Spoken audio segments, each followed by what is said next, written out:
Yo'q, ketaversin, nima qilasiz? Kom. Xalq tepalaganda biz tepalasam nima bo'pti? O'zimizni o'sha hech kim so'kmayman. 95-06. 95-06.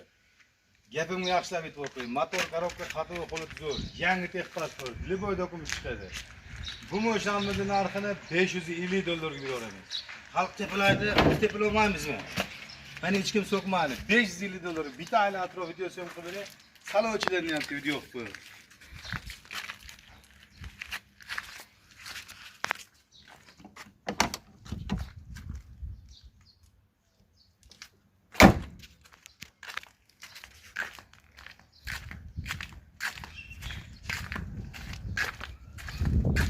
Boshlamizda hech qanaqa kamchiligi yo'q. Gazlar metan, motor muz korobkalarda umuman ish yo'q. Liboy o'tga javob beraman. Liboy skillet tomla pas kraska. Mana tomla kraska tegmagan. Boshlamizning narxi katta javob $550 ga, mana kim birinchi bo'lib kelsa $550 ga kezini biz olaman. Javob beraman.